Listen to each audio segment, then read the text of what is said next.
So guys, welcome to the world of CS executive and CS executive group 1 के अंदर जो मैं आपको सब्जेक्ट पढ़ाने वाला हूँ दैट इज टैक्स। आज हम ज़्यादा कुछ पढ़ेंगे नहीं, लेकिन हाँ सब्जेक्ट के बारे में बहुत सारी बेसिक बातें जानने की ज़रूर कोशिश करेंगे। ये जो सब्जेक्ट है दोस्तों, ये आपके ग्रुप 1 में आएगा and this paper is paper number 4। ये सब्जेक्ट है 100 मार्क्स का एंड ये पूरा की पूरा ऑब्जेक्टिव पेपर रहने वाला है। मतलब आपका टेंशन आधा हो गया है। यहाँ पर आपको लिखने की कोई ज़रूरत नहीं है, बस चीज़ें आपको याद रखनी है, एग्जाम में टिक टिक कर कर आना है। हाँ, हर क्वेश्चन 1 मार्क्स का होगा। एवरी क्वेश्चन 1 मार्क्स का, यानी 100 क्वेश्चन आप लोगों को पूछे जाएंगे। 40 मार्क्स आप लोगों को पता है पासिंग होना ही होना है। लेकिन दोस्तों एक दिक्कत है यहाँ पर, इस सब्जेक्ट में एक दिक्कत ये रहने वाली है कि यहाँ पे 0.25 नेगेटिव मार्किंग रहेगी। बच्चे याद रखते नहीं है इस चीज़ को एंड धनाधन धनाधन जय माता दी भारत माता की जय करके टिक्स करते रहते हैं एंड उन्हें नहीं पता कि नेगेटिव मार्किंग उनके स्कोर को काफ़ी ज़्यादा खराब कर देती है। 0.25 नेगेटिव मार्किंग का मतलब ये हो गया कि अगर आप 4 क्वेश्चन गलत करते हो दोस्तों तो आपका 1 नंबर गया। ठीक है। ऑब्जेक्टिव पेपर में हमेशा याद रखिएगा दोस्तों, जैसे थ्योरी जो पेपर होते हैं उसमें ऐसा सोचते हैं ना कि 80 नंबर का लिख कर आएंगे तब जाकर हमको 50 नंबर आ सकते हैं, 55 नंबर आ सकते हैं। तो बेटा ऑब्जेक्टिव में ऐसा नहीं होता। ऑब्जेक्टिव के अंदर अगर आप 60 मार्क्स का भी अटेम्प्ट करते हो, आपको 60 सही पता है, आप 60 का भी सही अटेम्प्ट करते हो तो आपको 60 में से 60 मिलेंगे। आपको ऐसा नहीं है कि बहुत ज्यादा अटेम्प्ट करके आना है तब जाकर आपको मार्क्स मिलेंगे। तो ऑब्जेक्टिव पेपर के लिए लोगों की थिंकिंग गलत रहती है कि हम मैक्सिमम अटेम्प्ट कर लेंगे तो पास हो जाएंगे। याद रखना, अगर आप मैक्सिमम अटेम्प्ट करने गए तो दोस्तों प्रॉब्लम में आ सकते हो। ये जो सब्जेक्ट है हमारा टैक्सेशन का, उसमें हमें 3 टाइप के टैक्स लॉस पढ़ाए जाएंगे। काफी वास्ट है आप लोगों का सिलेबस। इन आपका जो इंस्टीट्यूट है वो आपसे काफी कुछ एक्सपेक्ट करता है। तो हमें यहाँ पर इनकम टैक्स भी पढ़ना है, हमें यहाँ जीएसटी भी पढ़ना है और हमें यहाँ कस्टम भी पढ़ना है। ठीक है। सो वी आप लोगों को स्क्रीन ब्लर दिख रही है? ऐसी प्रॉब्लम है किसी के साथ?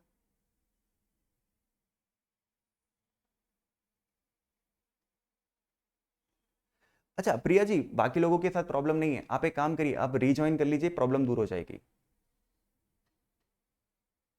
हाँ, मैं थोड़ा सा जूम कर दूंगा तो आपका इश्यूज कम होगा। ठीक है। तो हम लोगों को इस सब्जेक्ट के अंदर, इस टैक्सेशन वाले पेपर के अंदर, इवन इस पेपर के अंदर हमारे 3 पेपर एक तरीके से ये मान के चलिए, इनकम टैक्स भी पढ़ना है, जीएसटी भी पढ़ना है एंड कस्टम भी पढ़ना है। एंड दोस्तों आप लोगों को मैं बता देता हूँ कितने ना कितने नंबर का आता है, ये फिक्स है। इनकम टैक्स जो है दोस्तों 50 नंबर का आता है, जीएसटी जो है वो 45 मार्क्स का आता है एंड कस्टम जो है वो 5 मार्क्स का आता है। सी हमारा इंस्टीट्यूट तो क्या बोलता है कि जो डायरेक्ट टैक्सेस है यानी इनकम टैक्स है वो 50 नंबर का पूछेंगे और जो इनडायरेक्ट टैक्स लॉज है वो 50 नंबर का पूछेंगे। तो आप लोगों को पता होगा कि जीएसटी एंड कस्टम्स जो होते हैं वो इनडायरेक्ट टैक्सेस होते हैं, हम डिस्कस करेंगे इसके बारे में। तो वो 50 नंबर के आते हैं। लेकिन ऐसा कोई बाइफर्केशन नहीं है कि इनडायरेक्ट टैक्स लॉस में जीएसटी कितने नंबर का आएगा और कस्टम कितने नंबर का आएगा, लेकिन ऐसा देखा गया है कि वो जीएसटी 45 का पूछते हैं एंड 5 मार्क्स कस्टम्स के होते हैं। अब दोस्तों आप लोग बड़े हो गए हो, तो आप लोगों को एक बात जान लेना बहुत जरूरी है कि हमें हार्ड वर्क से ज्यादा स्मार्ट वर्क करना होता है। अगर आप सारे की सारी चीजें पढ़ने की कोशिश करेंगे तो हो सकता है आप अच्छा स्कोर ना कर पाए। हम लोगों को बहुत ज़्यादा फोकस करना होगा उन टॉपिक्स के ऊपर जो हमें काफ़ी ज़्यादा स्कोर दे सकते हैं। जैसे कि आपको आगे जाके पता चलेगा इनकम टैक्स जो है वो काफ़ी लेंदी है ना, और जो जीएसटी है वो काफ़ी शॉर्ट में आप लोगों को दिया गया है। तो अगर आप 45 नंबर यहाँ से जीएसटी के कवर करने की कोशिश करते हैं तो बहुत ही आसानी से आप 45 नंबर कवर कर सकते हैं। हमारा जीएसटी एंड कस्टम बहुत ज़्यादा स्कोरिंग होने वाला है। तो अगर इस पेपर में आपको ग्रिप बनानी है तो आप ये याद रखिएगा कि आपको any how GST and custom के ऊपर बहुत एक्स्ट्रॉर्डनरी ग्रिप होनी चाहिए, तब जाकर आप बहुत अच्छा स्कोर कर लोगे। अगर आप वही चीज रिवर्स करने की कोशिश करोगे इनकम टैक्स में तो आप कर सकते हो, ऐसी कोई प्रॉब्लम नहीं है कि इनकम टैक्स कोई डिफिकल्ट है। इनकम टैक्स भी आसान है लेकिन चीजें लेंथी है, वहां पे आपको बहुत ज्यादा पढ़ना पड़ेगा तब जाकर आपको 50 नंबर मिलेंगे। सो गाइस आज के दिन हम करने क्या वाले हैं, है ना, आज के दिन हम बेसिकली ज्यादा कुछ पढ़ेंगे नहीं, लेकिन कुछ बातें जानने की कोशिश करेंगे कि भाई दुनिया में लॉ की जरूरत क्यों पड़ती है, फिर कितने टाइप के लॉ होते हैं, टैक्स लॉस कौन बनाता है ना, टैक्स लॉ बनाने का पावर कहां से आता है, टैक्स लॉ कौन बनाता है, making of taxation loss, tax law को एडमिन कौन करता है। एंड कभी कभी देखो जो भी सिस्टम होता है, जैसे टैक्स लॉ होता है वहां फाइट्स हो सकते हैं, हमसे ज़्यादा टैक्स ले लिया तो फिर हम क्या करेंगे, हम कहाँ केस करें। तो एक जुडिशियल हायरार्की भी होती है। तो हम कुछ बेसिक जानने की कोशिश करेंगे आज के लेक्चर में कि यार ये सब लॉ होते क्या है, लॉ बनाता कौन है, लॉ बनाने का पावर आता कहाँ से है, ठीक है, लॉ को एडमिन कौन करता है, ये सारे क्वेश्चंस हम वन बाय वन कर एड्रेस करते हैं। ये तो बहुत ही सिंपल सा क्वेश्चन है। मैं अभी आपको टैक्स लॉ नहीं पढ़ा रहा हूं, मैं आपसे बस ये पूछ रहा हूं कि दुनिया में लॉ क्यों होते हैं, why do we have laws guys, law की जरूरत ही क्यों पड़ती है। क्यों ना सरकार हम लोगों को अपने ऊपर छोड़ दे, जिसकी जैसी इच्छा है वैसे जियो। दोस्तों अगर ऐसा हो गया ना तो 100% बोल रहा हूं कि वो GTA जैसा सीन हो जाएगा। अगर आपने GTA वाई सिटी खेला है तो आप लोगों को पता होगा कि क्या मजे आते हैं उसके अंदर। किसी भी तरीके से आप ड्राइव कर रहे हो, किसको भी तोड़ रहे हो, किसको भी फोड़ रहे हो, किसी को भी लूट रहे हो, कहीं पे भी जा रहे हो, कोई भी चीज उठा के आ रहे हो, है ना। आजकल तो इंस्टाग्राम के ऊपर उसके ऊपर बहुत सारे आई थिंक मीम्स या रील्स वगैरह भी बन रही है बहुत सारी, आई होप आपने देखा होगा। आई थिंक इंस्टाग्राम पे तो आप एक्टिव होते ही होंगे, I think. Yes guys. So मालूम है लॉ इसलिए होता है, अगर लॉ नहीं होते ना दोस्तों दुनिया के अंदर, तो what happen in that case कि सब लोग अपने अपने हिसाब से बिहेवियर करते हैं। गवर्नमेंट को लोगों को डिजायर्ड मैनर में क्या करवाना पड़ता है, बिहेव करवाना पड़ता है। इसलिए गवर्नमेंट क्या लेकर आई है, लॉज लेकर आई है, ठीक है।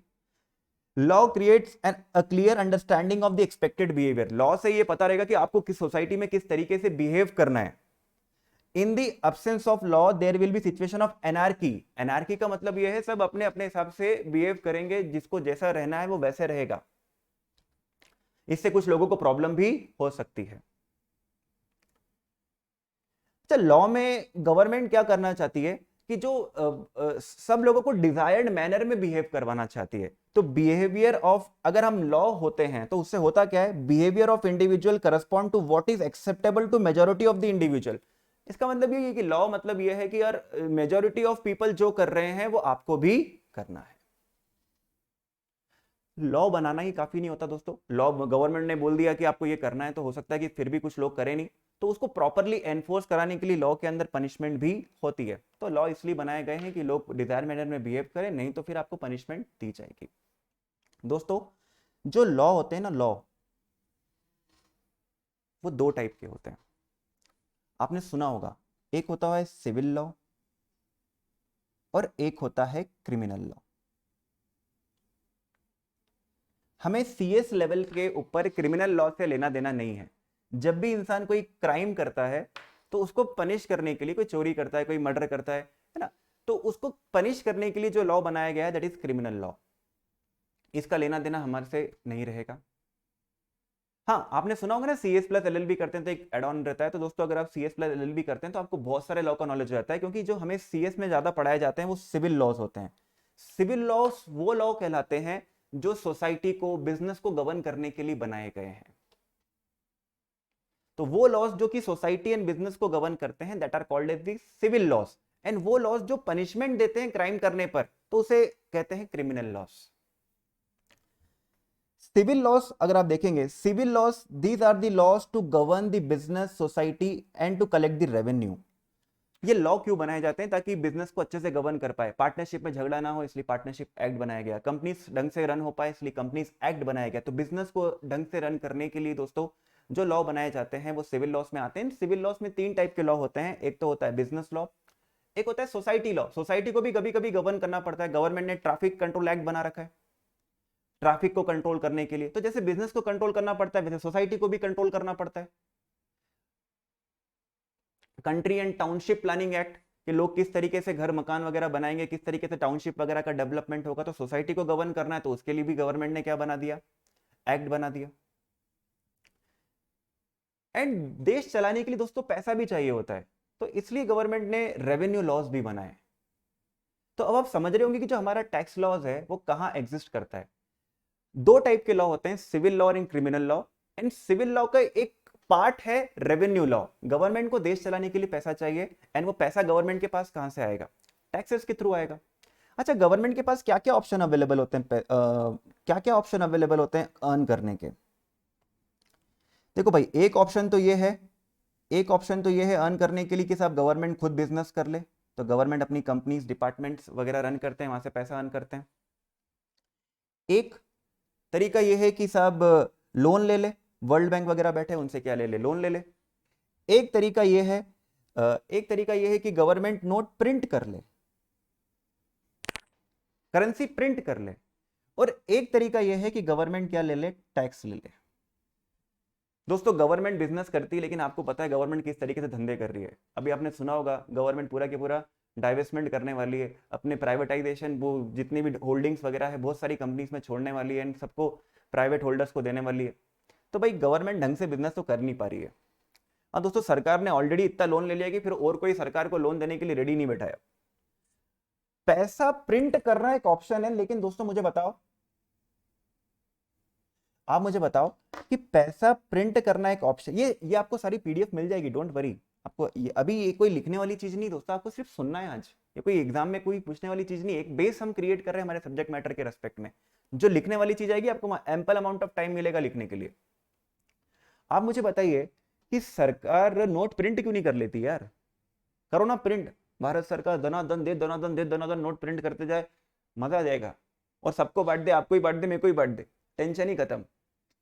दोस्तों ये करना से बैंड बच जाएगी। सबसे बढ़िया एग्जांपल वो वेनेजुएला एंड जिम्बाब्वे का देख रहे हो, वहां की गवर्नमेंट ने इकोनॉमी की बैंड बजा दी। क्या होता है, अब इंडियन करेंसी की प्रिंटिंग होगी तो इंडियन करेंसी का सप्लाई बढ़ेगा। भाई जिस चीज की सप्लाई बढ़ती है ऑब्वियसली बात है उसकी वैल्यू भी तो डिग्रेड होगी, इकोनॉमी की बैंड बच जाएगी, हाइपर इन्फ्लेशन हो जाएगा। गवर्नमेंट प्रिंट तो नहीं कर सकती भाई, सोच समझ के प्रिंट करती है। ऐसा नहीं कि प्रिंट नहीं करते, करते हैं, यहां से भी कमाते थोड़ा, लेकिन सोच समझ कर प्रिंट करते हैं। तो साहब सबसे बढ़िया ऑप्शन क्या रहा कि साहब हम तो बिजनेस कर नहीं सकते, लोन हमें कोई दे नहीं रहा है, तो साहब क्या कर लो, लोगों को लूट लो। लोग तो बिजनेस कर रहे हैं, उनसे क्या ले लिया जाएगा, टैक्स ले लिया जाएगा। काश हमारे पास भी कुछ ऐसी चीज होती, लाइक हम आज भी सोने की चिड़िया होते, या फिर हम कोई टैक्स हेवन होते, तो मजा आ जाता। हिंदुस्तान के अंदर टैक्स ही नहीं लगता। टैक्स हेवन कंट्रीज का नाम सुना है आपने? ऐसी कंट्रीज जहां पे टैक्स ही नहीं लगता।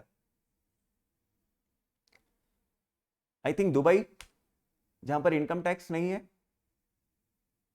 या फिर मॉरिशियस, या फिर स्विट्जरलैंड के बारे में आपने सुना होगा।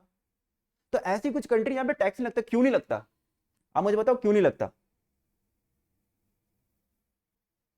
हाँ मोनाको, बिल्कुल सही बोल रहे हैं, मोनाको भी है, ऐसी बहुत सारी कंट्री है। क्यों नहीं लगता दोस्तों? यार वहां की सरकार के पास पैसा कमाने के लिए है, टूरिस्ट है यार उनके पास, वो टूरिस्ट से चलती है उनकी इकोनॉमी, टूरिस्ट। तो उनको पैसा मिल जाता है। अपनी सरकार के पास क्या है? अपने हिंदुस्तान में सबसे ज्यादा है क्या? जनसंख्या। इसके अलावा कुछ क्या है अपने हिंदुस्तान में? और कुछ भी नहीं है। अपन जिसके हाईएस्ट प्रोड्यूसर है दोस्तों, अपन हाईएस्ट जिसके प्रोड्यूसर है वही अपन इंपोर्ट करते लोगों से। अपन को वो चीज एक्सपोर्ट करनी चाहिए थी, वही चीज अपन इंपोर्ट करते। इतने खाने वाले बैठे यहाँ पे, इतने खाने वाले बैठे। हाँ, तो दोस्तों यार कुछ नहीं कर सकते, रेवेन्यू लॉज है। और जब रेवेन्यू लॉज है तो दोस्तों आपको पढ़ना भी पड़ेगा। अगर हमारी सरकार के पास खूब पैसा होता तो ये सब्जेक्ट आपको जरूर नहीं पढ़ना पड़ता। नाउ सिविल लॉस में 3 टाइप के लॉ होते हैं, है ना। एक होता है मर्केंटाइल लॉ। मर्केंटाइल लॉ का मतलब होता है law related to business. Indian को अगर आपने देखा होगा, कॉन्ट्रैक्ट एक्ट पढ़ा होगा, पार्टनरशिप एक्ट पढ़ा होगा, कोऑपरेटिव सोसाइटी एक्ट के बारे में सुना होगा, कंपनीज एक्ट के बारे में सुना होगा, नेगोशिएबल इंस्ट्रूमेंट एक्ट के बारे में सुना होगा। सो उसे हम कहते हैं मर्केंटाइल लॉस। सोसाइटी को प्रॉपरली एडमिन करने के लिए administrative law, traffic control act, या फिर country and township planning act. तो इन दोनों से हमें क्या लेना देना, ये मेरा सब्जेक्ट नहीं है। मेरा सब्जेक्ट तो ये है, revenue loss. Our taxation is a part of revenue law. मतलब मुझे बस इतना बताना था कि हमारा जो टैक्सेशन है वो रेवेन्यू लॉ में आता है, और जो रेवेन्यू लॉ होता है वो सिविल लॉ में आता है। Civil law is a branch of a law. Criminal laws, हाँ आप बोलते हैं कि एलएलबी कर लेंगे तो आपको कंप्लीट लॉ का नॉलेज हो जाता है, इसलिए क्योंकि आपको वहां पर क्रिमिनल लॉस भी डिटेल में पढ़ाए जाते हैं। तो CS plus LLB is also a good option. दोस्तों ये बात तो ठीक है, ये बात तो ठीक है। रेवेन्यू लॉस के अंदर भी 2 टाइप के लॉ होते हैं। रेवेन्यू लॉ के अंदर भी 2 टाइप के लॉ होते हैं। एक होता है डायरेक्ट टैक्स लॉस और एक होता है indirect tax laws. Direct tax laws और indirect tax laws. Now what is direct tax laws? What is direct tax law? Direct हम आपने इनकम टैक्स बोल दिया, इनकम टैक्स बोल दिया। अरे भाई इसमें क्या होता है,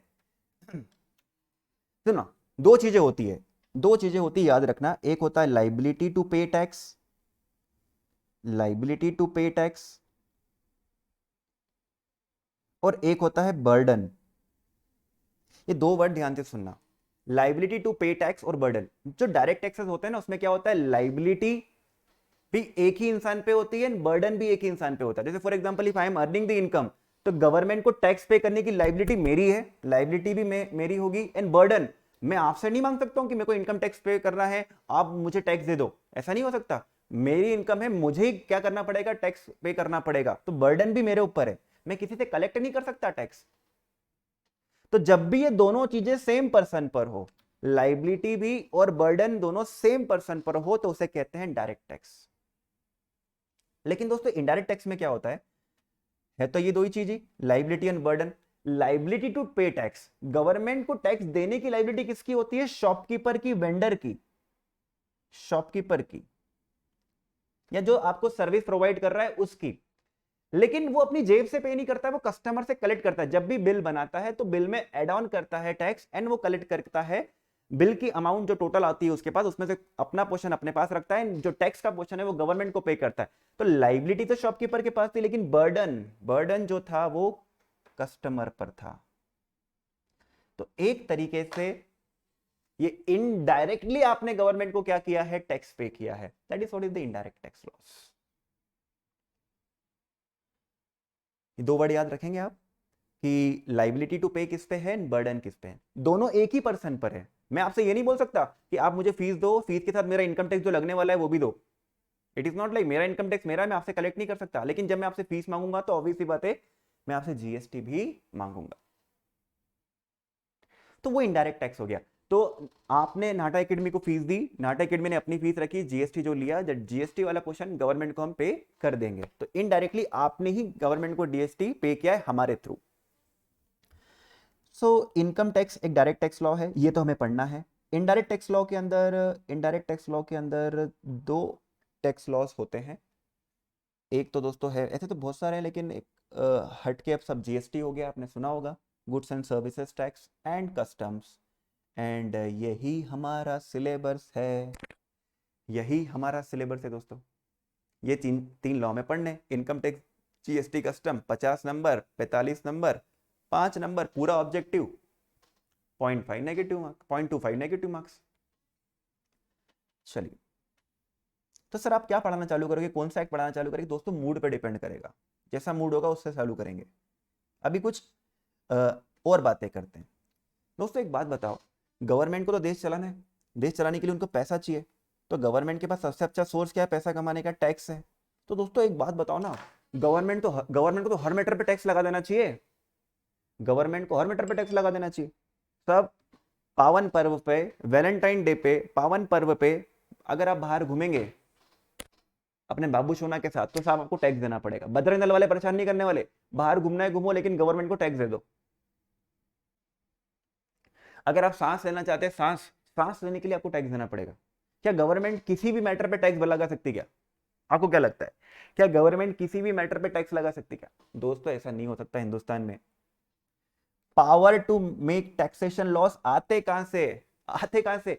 गवर्नमेंट किस मैटर पे टैक्स लगाएगी? तो बोलना साहब गवर्नमेंट उन्हीं मैटर पे टैक्स लगा सकती है जिनका पावर उनको कहां से मिलता है, कॉन्स्टिट्यूशन से मिलता है। तो constitution empowers government to make law. तो कोई भी लॉ बना होगा, चाहे वो इनकम टैक्स बना होगा, चाहे वो जीएसटी बना होगा, चाहे वो कस्टम बना होगा, तो वो कहीं ना कहीं कॉन्स्टिट्यूशन में लिखा होगा कि साहब सरकार इनकम टैक्स लगा सकती है, सरकार जीएसटी लगा सकती है, सरकार कस्टम्स ले सकती है।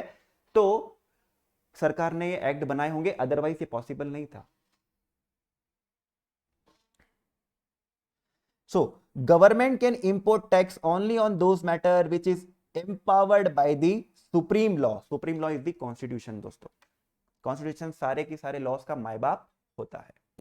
अच्छा एक बात बताओ साहब, टैक्स लगा सकते हैं, टैक्स लगा सकते हैं, मैंने मान लिया, तो हमारे देश में दो टाइप की गवर्नमेंट है, एक तो सेंट्रल गवर्नमेंट है, एक स्टेट गवर्नमेंट है। अगर अपन चलो दो बात करते हैं, लोकल अथॉरिटी भी होती है, लेकिन छोड़ो उनको। आप मुझे बताइए, टैक्स कौन कलेक्ट करेगा?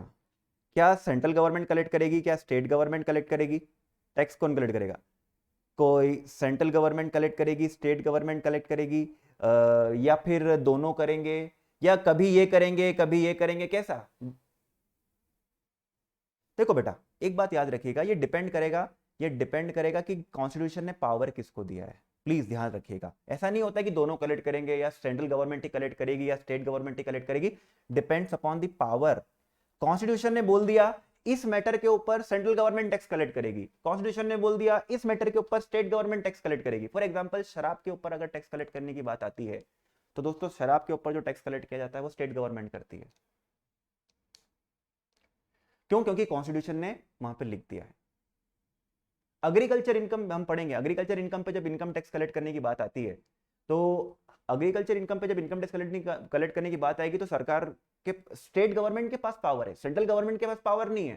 क्योंकि कॉन्स्टिट्यूशन ने बोला है कि सेंट्रल गवर्नमेंट सारी इनकम पे टैक्स कलेक्ट कर सकती है, लेकिन एग्रीकल्चर इनकम पे नहीं कर पाएगी। एग्रीकल्चर इनकम पे तो स्टेट गवर्नमेंट कर पाएगी। तो डिपेंड करेगा कि कॉन्स्टिट्यूशन ने किसको पावर दिया है।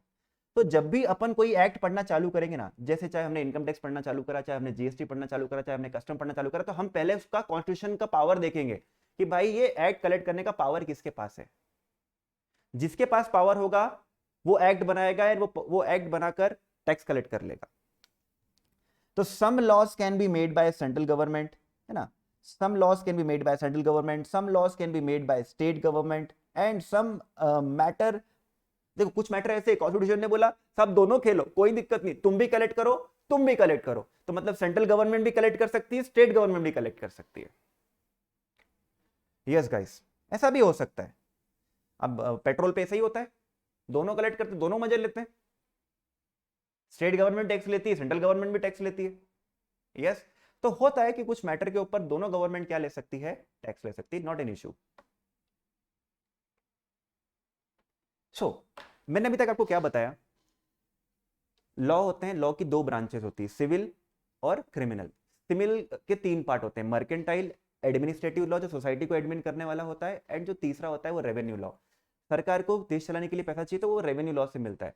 रेवेन्यू लॉ दो टाइप के होते हैं, direct taxes, indirect taxes. Direct taxes वो होते हैं जिसके अंदर लाइबिलिटी टू पे एंड बर्डन दोनों सेम पर्सन पर होता है। लेकिन इनडायरेक्ट टैक्स लॉज वो टैक्स लॉज होते हैं जहां पर लाइबिलिटी टू पे जो होता है वो किसी और के पास, यानी वेंडर के पास, एंड बर्डन जो होता है वो अल्टीमेटली कस्टमर के ऊपर होता है। फिर क्या गवर्नमेंट किसी भी मैटर पे लॉ बना सकती है? तो दोस्तों बिल्कुल नहीं, गवर्नमेंट सिर्फ और सिर्फ लॉ बना सकती है उन्हीं मैटर पे जो कॉन्स्टिट्यूशन के अंदर दिए गए हैं। एंड लॉ कौन बनाएगा? Central government, state government, depending upon constitution की वो पावर किसको दिया गया है। कभी कभी दोनों को पावर मिलता है तो दोनों उसी मैटर के ऊपर लॉ बनाकर टैक्स कलेक्ट कर सकते हैं। अच्छा, कॉन्स्टिट्यूशन में पावर मिलना एंड पावर का यूज करना दोनों डिफरेंट थिंग है। हो सकता है कि कॉन्स्टिट्यूशन में पावर हो लेकिन सरकार फिर भी कलेक्ट नहीं कर रही है। जैसे फॉर एग्जांपल, एग्रीकल्चर इनकम के ऊपर टैक्स कौन कलेक्ट करेगा? कॉन्स्टिट्यूशन में लिख दिया कि साहब करेगी स्टेट गवर्नमेंट, लेकिन आप मुझे बताओ क्या हमारे मामा टैक्स कलेक्ट कर रहे हैं? आप सब एमपी के होंगे आई थिंक, क्या हमारे मामा टैक्स कलेक्ट कर रहे हैं? मामा नहीं कर रहे खेती के ऊपर टैक्स, खेती की इनकम एग्जम्प्ट है। क्योंकि मामा को मालूम है कि अगर गलती से हमने टैक्स कलेक्ट कर लिया खेती पे तो मामा अगली बार मामा नहीं रहने वाले।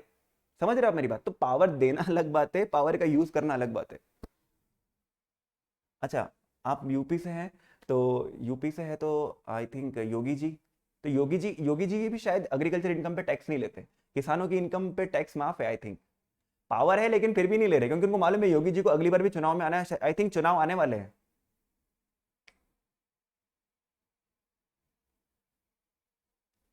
कीर्ति जी आप छत्तीसगढ़ से हैं, सीजी मतलब छत्तीसगढ़, वाह। छत्तीसगढ़ से कहां से हो? एंड यूपी से कहां से हो मानसी जी आप? रायगढ़ से हो, झांसी, अच्छा झांसी से, वेरी गुड, झांसी वाली रानी हो आप फिर। चलिए आगे बढ़ू। दोस्तों एक बात बताओ, अगर अगर गवर्नमेंट के पास मतलब अगर पावर है गवर्नमेंट के पास पावर है, यार मेरे को थोड़ा जूम इसलिए करना पड़ता है क्योंकि कुछ बच्चे बोलते हैं ब्लर दिख रहा है इसलिए, तो अदरवाइज तो बिना जूम करे भी काम चलता है। गवर्नमेंट के पास पावर है कॉन्स्टिट्यूशन के थ्रू कि साहब जाओ लॉ बनाओ, टैक्स लो। तो आप मुझे बताओ कि ये जो लॉ है वो बनाता कौन है? लॉ बनाता कौन है? पावर तो कॉन्स्टिट्यूशन देता है, लेकिन बनाता कौन है?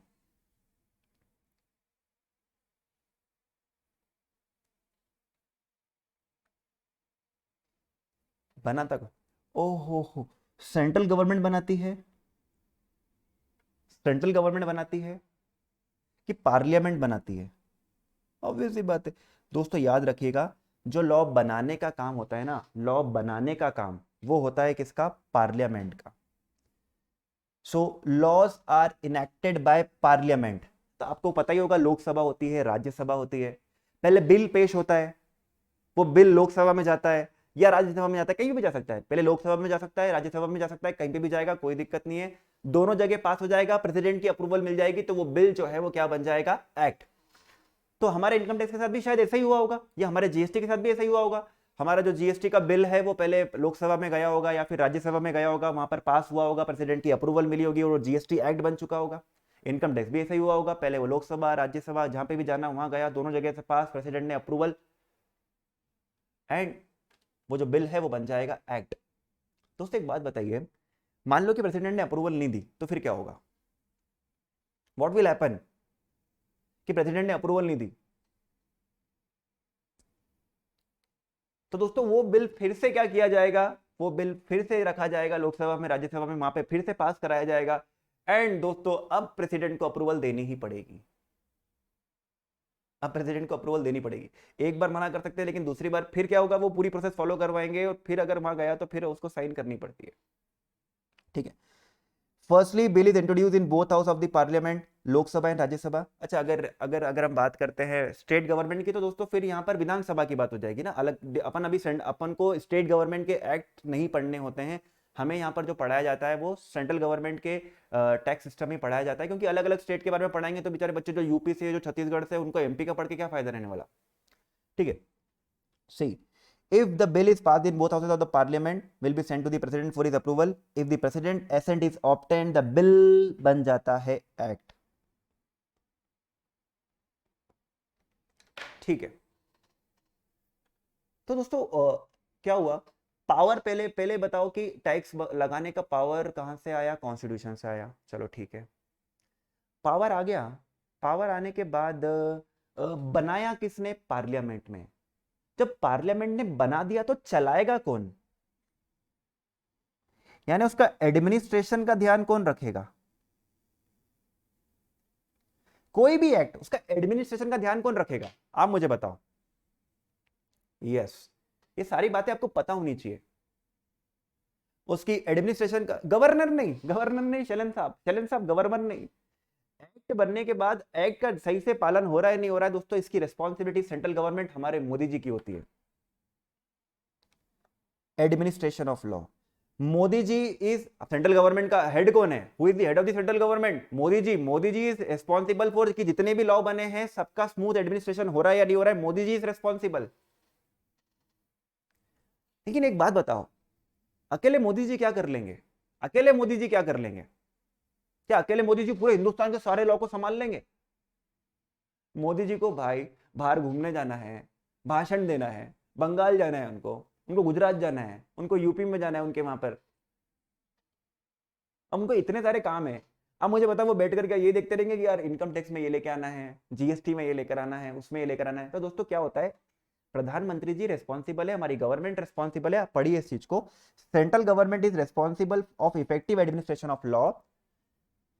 लेकिन दोस्तों सरकार मोदी जी ने ये काम हमारी जो निर्मला जी है उनको दे रखा है, मतलब डेलीगेट कर दिया।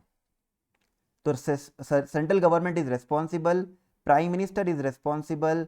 प्राइम मिनिस्टर ने ये क्या कर दिया? काम डेलीगेट कर दिया फाइनेंस मिनिस्टर को। लेकिन आप लोगों ने शायद हाँ वही नहीं, मेरे को लगा किसी ने डिफेंस डिपार्टमेंट बोल दिया। अब मुझे एक बात बताओ कि मैं क्या बोल रहा था, मैं खुद ही भूल गया। छोड़ो, कुछ आएगा याद तो बताता हूँ। तो फाइनेंस मिनिस्टर को। तो दोस्तों ये फाइनेंस मिनिस्टर को क्या कर दिया, डेलीगेट कर। अरे हाँ, मैं ये बोल रहा था कि आप लोगों ने एक चीज तो पढ़ी होगी, तो काम डेलीगेट कर दिया, कल से कुछ गलत होगा तो who will be responsible? Ultimate responsibility PM की रहती है, याद रखिएगा, अल्टीमेट रेस्पॉन्सिबिलिटी पीएम की रहेगी, क्योंकि काम तो उनने डेलीगेट किया है।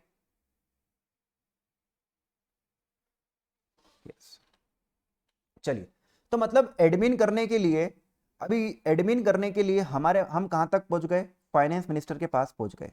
अब बेचारी निर्मला जी, आप मुझे बताओ, बेचारी निर्मला जी क्या अकेले मिलके देश के इनकम टैक्स, जीएसटी, कस्टम सबको मैनेज कर सकती है? क्या उन्हें कोई वर्किंग हैंड रिक्वायरमेंट नहीं होगा? क्या उन्हें कोई वर्किंग हैंड रिक्वायरमेंट नहीं होगा? है। तो निर्मला जी ने दो बॉडी, मतलब फाइनेंस डिपार्टमेंट के अंडर दो बॉडी आती है। एक आती है सीबीडीटी, नाम तो सुना ही होगा दोस्तों आपने। क्या होता है, अपन जो चीज पढ़ने जा रहे हैं ना, सीधा सेक्शन से पढ़ना चालू करो, सेक्शन 1, सेक्शन 2, क्या पूरा सिस्टम समझो कि उस सिस्टम में काम कैसे होता है, तो फिर पढ़ने में मजा आता है। सीबीडीटी और CBIC, CBDT and CBIC. CBDT का मतलब है central board of direct taxes, central board of direct taxes, and CBIC का मतलब है central board of indirect taxes and custom. ये तो बॉडी बनाई गई है जो कि फाइनेंस डिपार्टमेंट के अंडर आती है, एंड ये फाइनेंस डिपार्टमेंट को हेल्प करती है कि ताकि वो इनकम टैक्स एंड जीएसटी को इफेक्टिवली रन कर पाए, उनको इफेक्टिवली एडमिन कर पाए। कोई भी पॉलिसी वगैरह बनाना हो, कुछ इनपुट्स वगैरह चाहिए हो फाइनेंस मिनिस्टर को, तो ये सारी बॉडी उनकी हेल्प करेगी। चलिए, तो एडमिनिस्ट्रेशन करने का पावर किसके पास, एडमिनिस्ट्रेशन करने का ध्यान रखने का किसका काम है, सेंट्रल गवर्नमेंट का। Central government is responsible for effective administration of law. Central government delegate the administration to the, I think यहां पर ऐसा होना चाहिए कि प्राइम मिनिस्टर ने डेलीगेट कर दिया है किसको, एक तरीके से फाइनेंस डिपार्टमेंट को। नाउ फाइनेंस डिपार्टमेंट ने अपनी वर्किंग हैंड लेने के लिए दो बॉडी बनाई है, central board, two statutory body. याद रखिएगा, एक बार एग्जाम में एक क्वेश्चन पूछ लिया था, भले ही हम आज बेसिक पढ़ रहे, लेकिन इससे भी एग्जाम में एक बार क्वेश्चन आया हुआ है। उन्हें बता दें कि सीबीडीटी क्या है और सीबीआईसी क्या है। सीबीडीटी एंड सीबीआईसी दोनों एक स्टैट्यूटरी बॉडी है। स्टैट्यूटरी बॉडी मतलब क्यों, क्योंकि एक स्पेशल एक्ट से इनका इनकॉर्पोरेशन किया गया है। आपने पढ़ा होगा स्टैट्यूटरी कॉर्पोरेशन क्या होते हैं, तो ये एक स्पेशल एक्ट के थ्रू इनका फॉर्मेशन किया गया है, उस एक्ट का नाम है central revenue act. Both this bodies are formed under a central revenue act, इसलिए इन्हें कहते हैं कि ये स्टैट्यूटरी बॉडी है। और ये क्वेश्चन एग्जाम में आया है कि सीबीडीटी क्या है, स्टैट्यूटरी बॉडी है या कोई डिपार्टमेंट है या क्या है, तो आपका ऑप्शन जो रहेगा वो रहेगा कि स्टैट्यूटरी बॉडी, क्योंकि इंडियन रेवेन्यू एक्ट में इसका क्या किया गया है, फॉर्मेशन किया गया है। ये फाइनेंस डिपार्टमेंट की हेल्प करते हैं। सीबीडीटी डायरेक्ट टैक्सेस में हेल्प करते हैं, एंड सीबीआईसी जो है वो इनडायरेक्ट टैक्सेस एंड कस्टम्स में हेल्प करते हैं। Central board of direct taxes and central board of indirect taxes and custom. ना दोस्तों,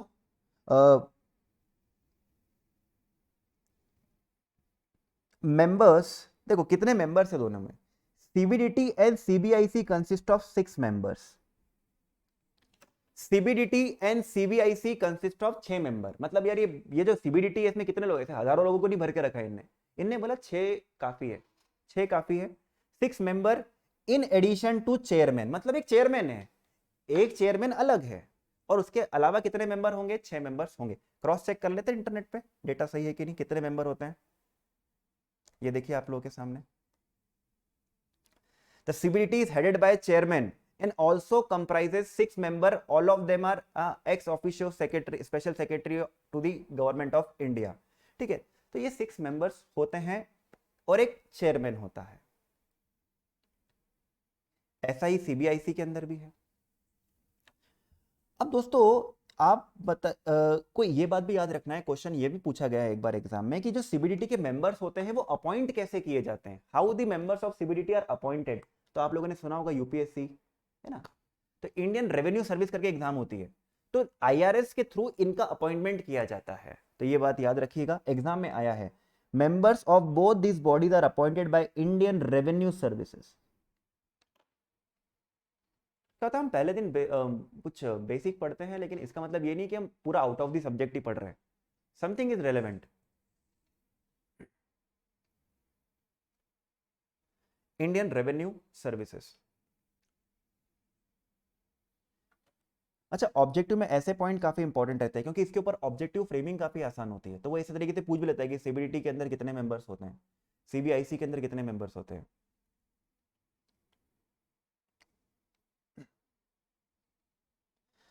अच्छा, सो अब हमारी जो गाड़ी है वो कहां पर आके रुकती है कि साहब कॉन्स्टिट्यूशन होता है, कॉन्स्टिट्यूशन पावर देता है लॉ बनाने का, तो पार्लियामेंट लॉ बनाती है। जब पार्लियामेंट लॉ बना देती है तो उसको चलाने का काम होता है सेंट्रल गवर्नमेंट का, जो रूलिंग पार्टी होती है उसका। एंड जो रूलिंग पार्टी का हेड होता है दोस्तों वो होता है प्राइम मिनिस्टर का। तो प्राइम मिनिस्टर को ध्यान रखना है कि इंडिया के अंदर पूरे लॉ प्रॉपरली एनफोर्स रहे। सेंट्रल गवर्नमेंट ने ये काम किसको डेलीगेट कर रखा है, फाइनेंस डिपार्टमेंट को। यानी इसके फाइनेंस डिपार्टमेंट की हेड कौन होती है, फाइनेंस मिनिस्टर। फाइनेंस डिपार्टमेंट ने अपनी हेल्पिंग के लिए दो बॉडी बना ली है, एक है सीबीडीटी और सीबीआईसी। यहां पर 6 मेंबर और यहां पर भी कितने होते हैं, 6 मेंबर। आप मुझे बताइए, क्या इतने ही लोग मिलकर पूरे देश में इनकम टैक्स और जीएसटी चला लेंगे? क्या कुछ और ऑफिसर चाहिए होंगे, नहीं चाहिए होंगे? कि बस यही पीएम, 2 लोग, ये 6 और 6 12, और ये कितने हो गए, 2 14 लोग मिलकर पूरा ध्यान रख रहे? नहीं दोस्तों यार, वो डिपार्टमेंट आता है भाई। फिर इनके नीचे क्या आता है दोस्तों, डिपार्टमेंट। इनके नीचे आता है department, department of income tax, department of indirect taxes, GST. तो डिपार्टमेंट में कौन होते होंगे, ऑफिसर्स होते होंगे। तो देखो, ऑफिसर्स की रैंक याद रखते हैं कि ऑफिसर कौन कौन ऑफिसर्स होते हैं। एक होता है, जैसे अभी इनकम टैक्स का एग्जांपल लेके बता रहा हूं, जो इनकम टैक्स में है वैसा की वैसा इनडायरेक्ट टैक्सेस में भी है। Principal chief commissioner of income tax, ये हाईएस्ट रैंक ऑफिसर होता है, principal chief commissioner of income tax. इसके नीचे आता है chief commissioner of income tax. ये आप लिखना चाहो तो लिख लो, otherwise I will provide you the sheet for that, not an issue. सिर्फ एक बेसिक आइडिया आपको पता होना चाहिए, क्योंकि मेरे को एक चीज बतानी है कि भाई आपके जो इनकम टैक्स रिटर्न है उसकी चेकिंग कौन करता है, क्योंकि मैं बार बार एक वर्ड यूज करूंगा, ऑफिसर करता है, तो कौन सा ऑफिसर करता है ये पता तो होना चाहिए आपको। नहीं तो फिर क्या होता है, बाद में समझ में नहीं आता कि कौन सा ऑफिसर चेक कर रहा है, क्या कर रहा है। इसलिए मैंने आपको ये सारी की सारी चीजें यहां पर बताई है। कल से आपको एक बार आपको नोटिफिकेशन, सीबीडीटी ने नोटिफिकेशन इशू करा, फाइनेंस मिनिस्टर ने नोटिफिकेशन इशू करा, फाइनेंस मिनिस्टर ने अमेंडमेंट कर दिया, तो हमें पता तो हो कि सब लोग करते क्या है, कौन कौन लोग होते हैं हमारे टैक्स सिस्टम के अंदर। तो chief commissioner of income tax, जहां इनकम टैक्स है वहां इनडायरेक्ट टैक्सेस भी आप लिख दोगे तो इनडायरेक्ट टैक्स का हो जाएगा। दोस्तों इसके बाद आते हैं commissioner of income tax, principal commissioner, sorry, principal commissioner of income tax, principal commissioner of income tax. मतलब हाईएस्ट रैंक ऑफिसर कौन सी हो गई, principal chief commissioner of income tax. उससे लोअर रैंक कौन सी हो गई है, chief commissioner of income tax. उससे लोअर रैंक कौन सी हो गई, principal commissioner of income tax. उससे लोअर रैंक जो होती है वो होती है कमिश्नर ऑफ इनकम टैक्स।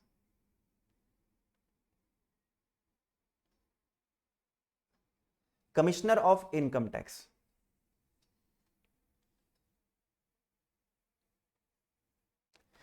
फिर इसके नीचे अगर हम जाना चाहे तो आते हैं joint commissioner of income tax, joint commissioner of income tax. ये इनकम टैक्स के पर्सपेक्टिव से बता रहा हूं, अभी हमने कोई एक्ट चालू नहीं किया है ना। बस ये याद रखिए कि ये फौज होती है, ये जो ऑफिसर्स होते हैं ये सब मिलकर क्या करते हैं, पूरे लॉ को गवर्न करते हैं, एडमिन करते हैं। जॉइंट कमिश्नर के बाद आता है assistant commissioner, assistant commissioner of income tax.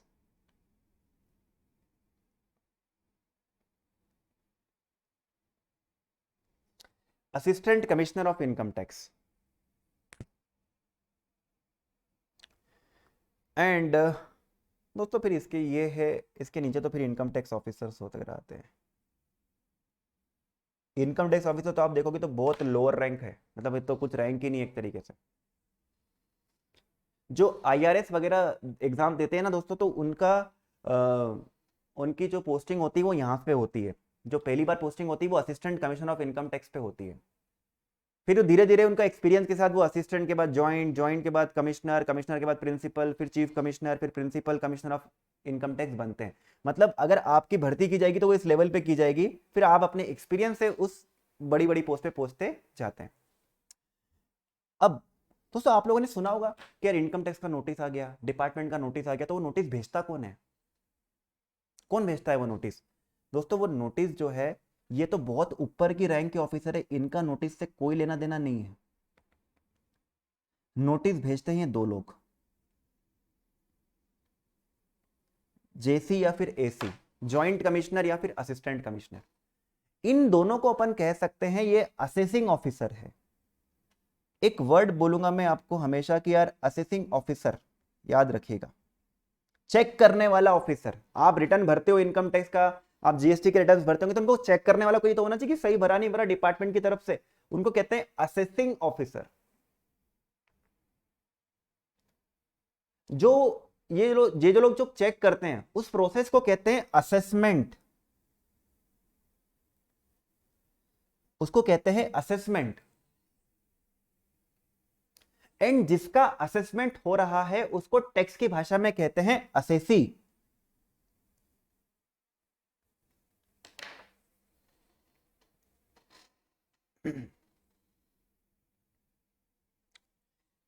तो एक होता है एओ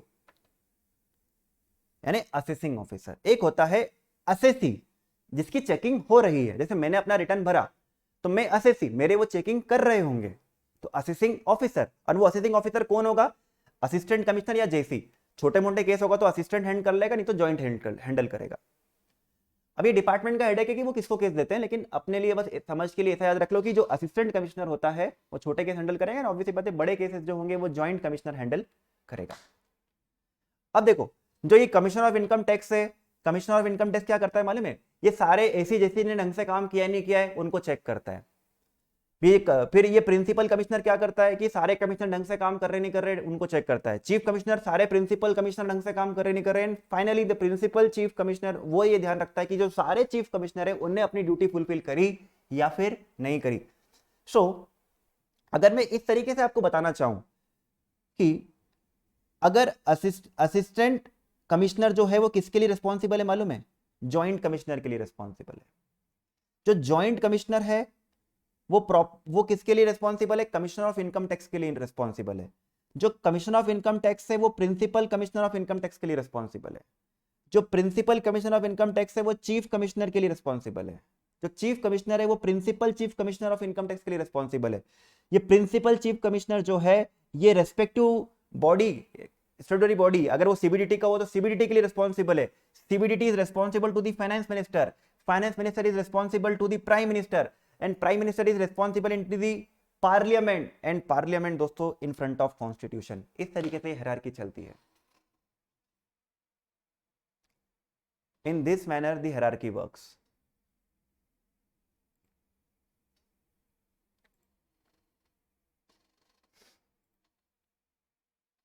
क्या बोलते हो बच्चों? Guys guys guys, come on come on come on, क्या बोलते हो? कुछ समझ में आया क्या हुआ?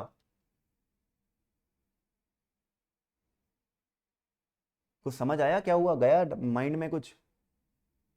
इस तरीके से हायरार्की चलती है।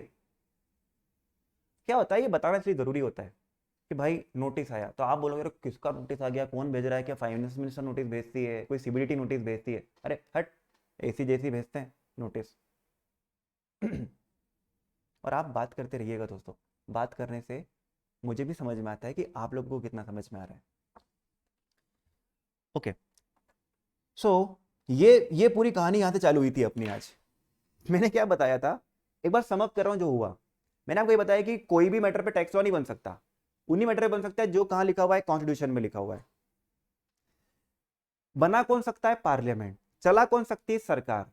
चलाने के लिए डेलीगेट किया है फाइनेंस मिनिस्टर को, टैक्स वाले मैटर को, टैक्स वाले मैटर को, है ना। फाइनेंस मिनिस्टर ने दो बॉडी बनवा दी, बोले साहब मेरी हेल्प करो, सीबीडीटी एंड सीबीआईसी। सीबीआईटी ने बोला हमारे ये है हमारी आर्मी, ये हमारी फौज है। अच्छा ठीक है, ये चीज मैंने आपको एक्सप्लेन करी। ये होता है एडमिनिस्ट्रेशन ऑफ लॉ, इसको बोलते हैं administration of tax laws. Under this bodies, ये आपको मैंने पूरा बता दिया। Under this bodies there come the hierarchy of officer for day to day working. तो ये hierarchy of officer principal, chief commissioner, principal commissioner, commissioner, joint commissioner, assistant commissioner, ये hierarchy मैंने आप लोगों को बताई।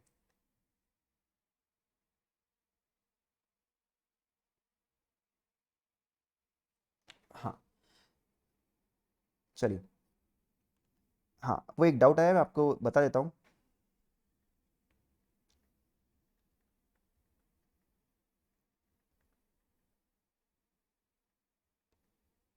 देखिए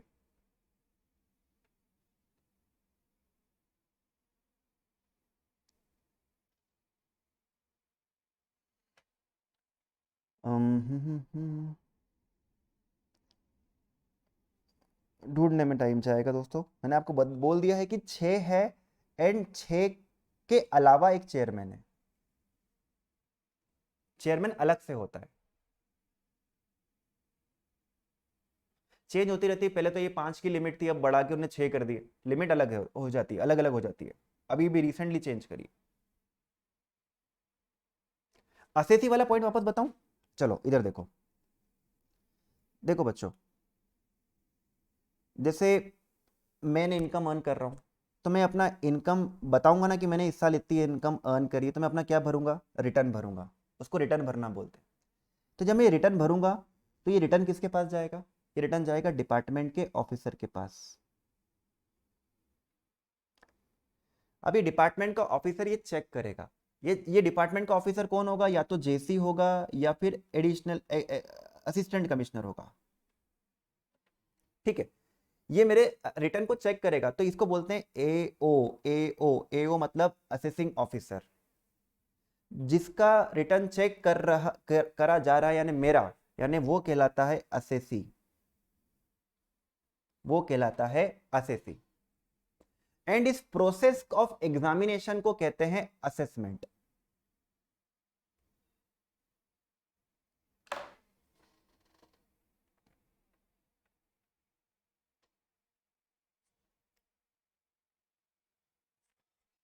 क्या बोलते हो, अब समझ में आ गया?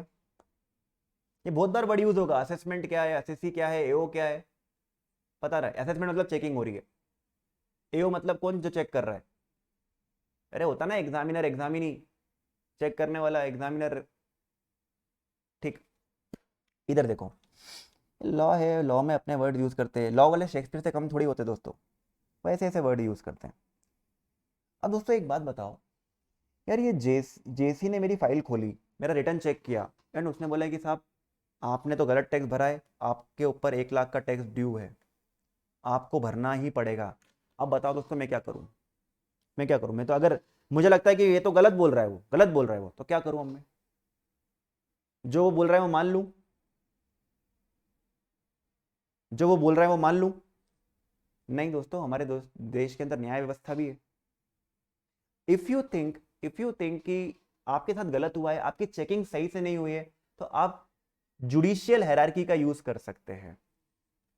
अगर आपसे ज्यादा टैक्स वसूल लिया गया है, आपके साथ कुछ इनजस्टिस हुआ है दोस्तों, तो आप क्या कर सकते हैं, जुडिशियल हायरार्की की हेल्प से अपने मैटर को सॉल्व करवा सकते हैं। तो आप में से बहुत सारे लोगों ने सुना होगा, अगर एओ ने गलत कर दिया हमारे साथ तो हम हाई कोर्ट चले जाएंगे, हम सुप्रीम कोर्ट चले। ऐसा नहीं होता है दोस्तों, ऐसा नहीं होता है। एक हायरार्की होती है। अगर आपको कुछ प्रॉब्लम है, तो प्रॉब्लम है तो उस प्रॉब्लम को सॉल्व करने का एक तरीका है, एक प्रोसीजर है। डिपार्टमेंट ने क्या बोला है, झगड़ा किसके बीच में हो रहा है, एओ एंड असेसी के बीच में, मतलब अपने घर की बात है ना, हर बात को लेके हाई कोर्ट सुप्रीम कोर्ट मत जाओ।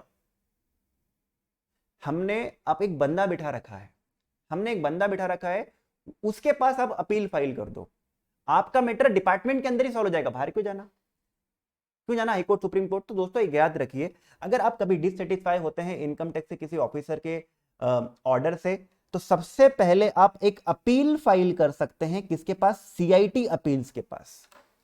Commissioner of income tax appeals के पास। देखो एक सीआईटी अलग होता है और सीआईटी अपील्स अलग होता है। ये जो अपील होता है ये सिर्फ अपील के मैटर ही देखता है। तो आप सीआईटी अपील्स के पास, आप सीधा हाई कोर्ट सुप्रीम कोर्ट नहीं जा सकते। The first appeal should lie to the CIT appeals.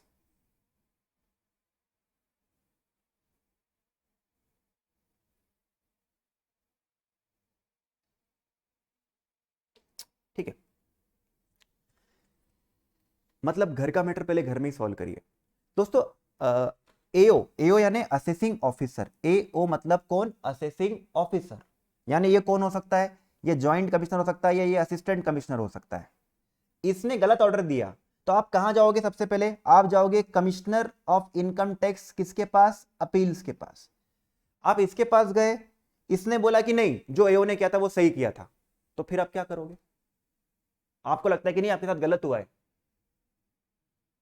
तो दोस्तों अब अभी भी आपको हाई कोर्ट सुप्रीम कोर्ट जाने की जरूरत नहीं है।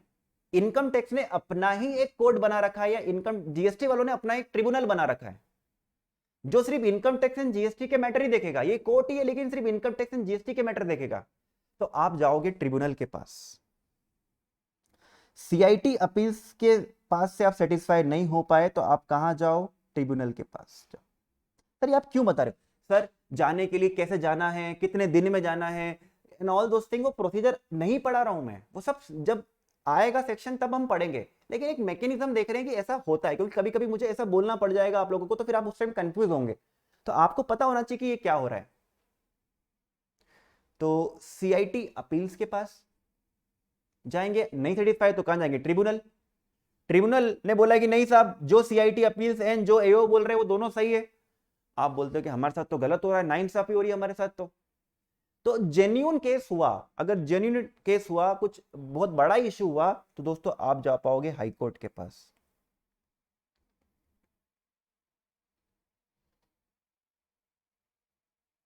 And if you are not satisfied even with the high court, then you can go to the supreme court. Supreme court भी जा सकते हैं। अब दोस्तों आप सुप्रीम कोर्ट से सेटिस्फाइड नहीं तो कहां जाऊं? सुप्रीम कोर्ट से सेटिस्फाइड नहीं हो तो कहां जाऊं दोस्तों? आप बताओ। खत्म, finish, Khallas, enjoy your life, घर बैठो। कोई फांसी की सजा नहीं मिली कि प्रेसिडेंट के पास जाओगे माफी के लिए। सर एक क्वेश्चन है, रिटर्न का ही असेसमेंट होगा क्या? दीप्ति यार देखो, अभी अपन ये रिटर्न और असेसमेंट ये सब इससे वर्ड के अंदर नहीं जा रहे कि रिटर्न का ही असेसमेंट होगा क्या। अभी तो एक बेसिक पढ़ रहे हैं अपन, बेसिक चीजें ना। अभी कोई लॉ थोड़ी पढ़ना चालू किया, जब आएगा मैटर तब आपको पता चलेगा। लेकिन एक मैकेनिज्म बता रहा हूं बस मैं आज। ठीक है, क्या ये चीज समझ में आई आप लोगों को?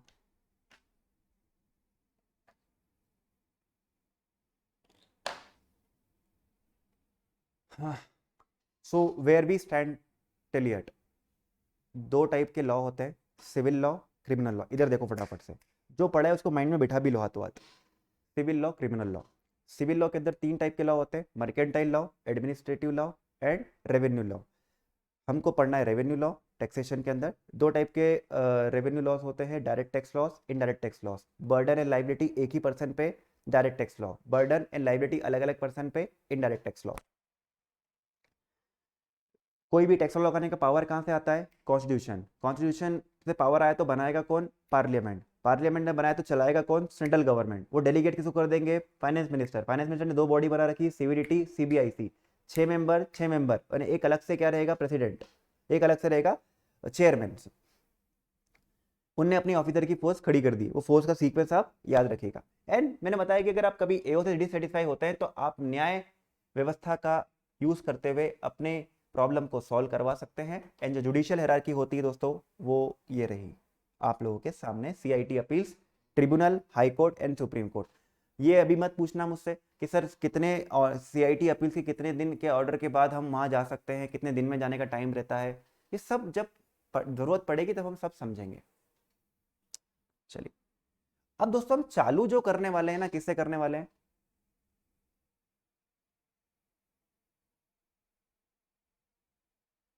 ठीक है, हम चालू किससे करने वाले हैं दोस्तों? Income tax. दीप्ति जी आपका डाउट मैं जरूर लूंगा, एक बार एक क्लास एंड हो जाए तो। हम चालू करने वाले दोस्तों इनकम टैक्स से। सबसे लेंथी है, सबसे लेंथी है, लेकिन हाँ अभी हमारे पास काफी टाइम है, तो हम क्या कर सकते हैं, इनकम टैक्स को बहुत ही आराम से पढ़ सकते हैं। सो इसलिए मैं इनकम टैक्स पहले चालू कर रहा हूं। अब इनकम टैक्स में हमें पढ़ना क्या क्या होगा दोस्तों? तो एक्चुअली इनकम टैक्स में होता क्या क्या है? तो एक तो इनकम टैक्स एक्ट 1961,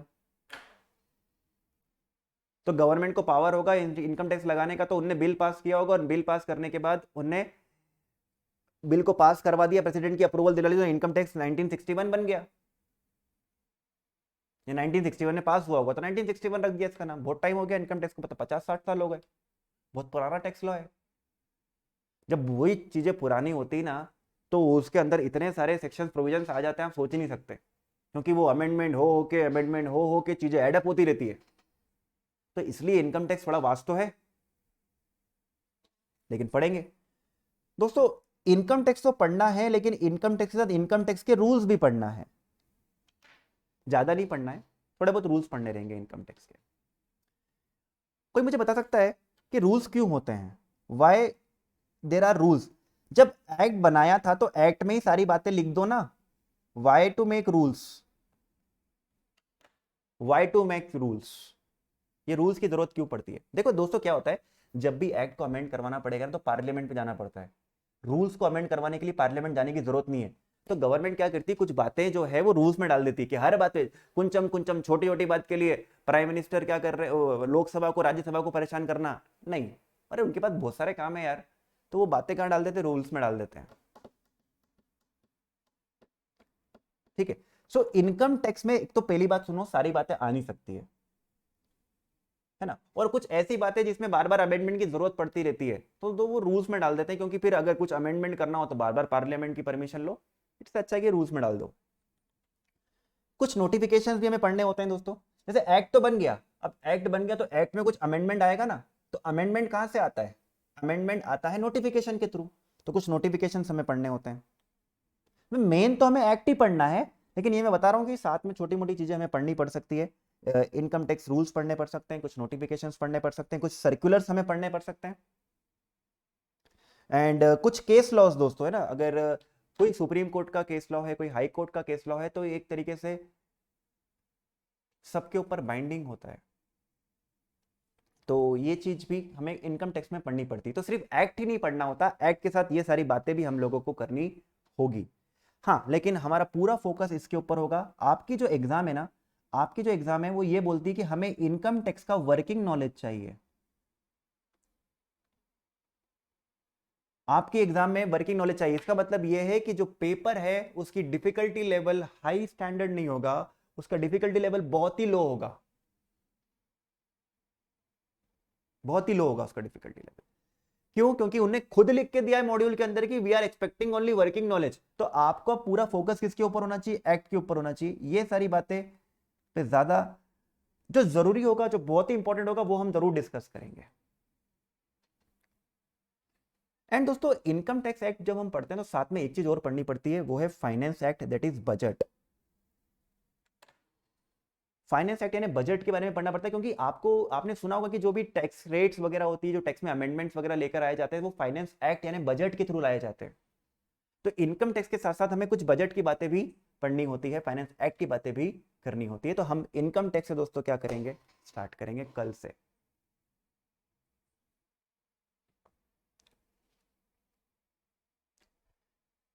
क्या बोलते हो दोस्तों? आज के लिए इतना ही, आज ज्यादा नहीं पढ़ेंगे, पहले दिन ही है। कल से हम इनकम टैक्स स्टार्ट करेंगे।